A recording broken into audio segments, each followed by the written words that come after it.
നമസ്കാരം, പുതിയൊരു വീഡിയോയിലേക്ക് സ്വാഗതം. ഞാൻ അംബികാനന്ദൻ, തൃശ്ശൂർ. ഇന്ന് ഗുരുവായൂർ ഏകാദശിയാണ്.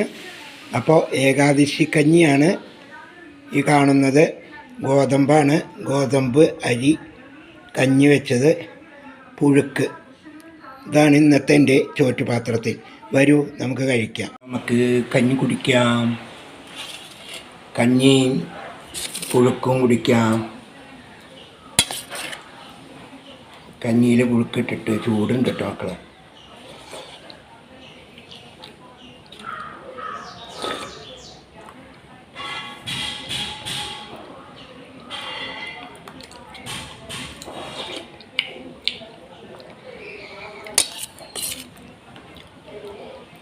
ഇതൊക്കെ എന്ത് രസമാണെന്നറിയാം മക്കളെ.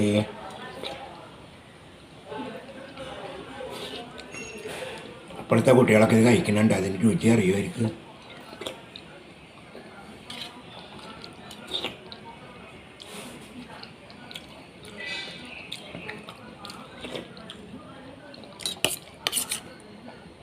കിഴങ്ങ് വർഗ്ഗങ്ങളും പയർ, കടല അങ്ങനെയുള്ളതൊക്കെ ആവശ്യത്തിന് കഴിക്കണം, അതിയല്ല.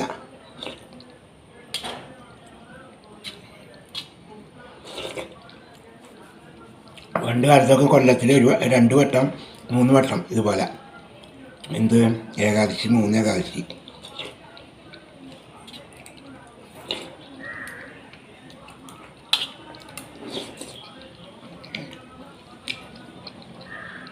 അന്നത്തെ ആള് പിന്നെ ചേമ്പും പയറും ചക്കയും തന്നെയാണല്ലോ കേട്ടോ.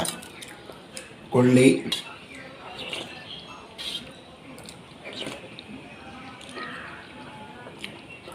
അല്ലാണ്ട് ചിക്കനും മീനൊന്നും അങ്ങനെ ഒന്നുമില്ല അന്നത്തെ കാലത്ത്. എവിടെയും എത്ര വലിയ പണക്കാരാണെങ്കിൽ മാത്രം അവിടെ ഉണ്ടാവും.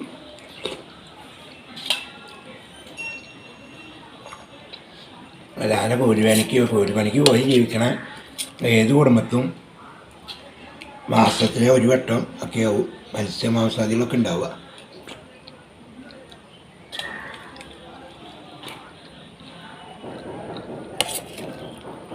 അല്ലാത്തടത്തൊക്കെ എന്താ, ചേമ്പ്, ചേന, പയർ, കായ.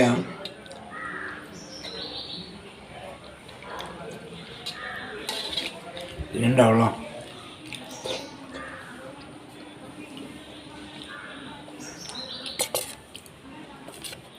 ഇന്ന് എന്താ, ഇന്ന് പേരിന് മാത്രം പച്ചക്കറി, അതായത് മത്സ്യം, മാംസമൊക്കെ ഇങ്ങനെ വിഭവങ്ങൾ ഒരുക്കിയിട്ട് അതൊന്ന് തൊട്ട് കൂട്ടാൻ വേണ്ടിയിട്ട് മാത്രം പച്ചക്കറി.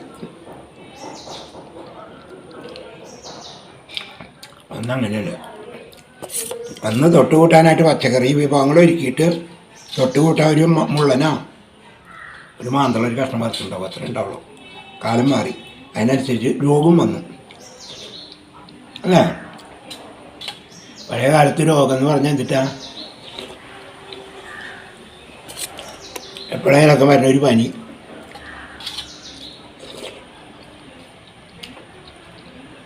ഇന്നിപ്പോൾ അതാ കാലം മാറി കോലം മാറി എന്ന് പറഞ്ഞ പോലെ.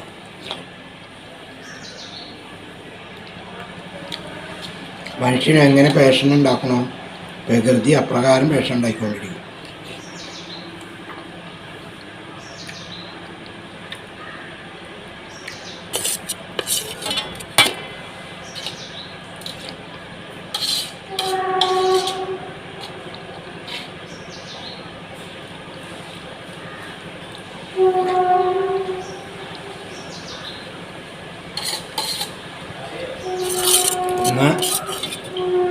കൂടുതൽ വർത്താനത്തിനൊന്നും നിൽക്കില്ല, അത്ര വിശപ്പുണ്ട്.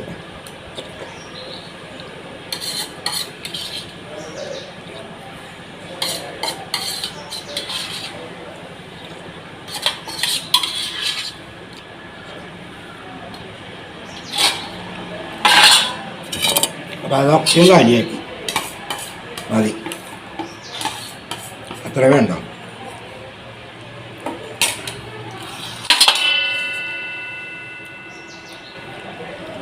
ഏകാദശി എന്ന് പറഞ്ഞാൽ അരവയറാണ്, അപ്പോൾ അരവയറ് മതി.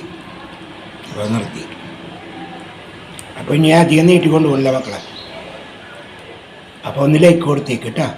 അതേപോലെ തന്നെ പുതിയ വീഡിയോ ആയിട്ട് നമുക്ക് കാണാം. അതെല്ലാവരും സന്തോഷമായിരിക്കും.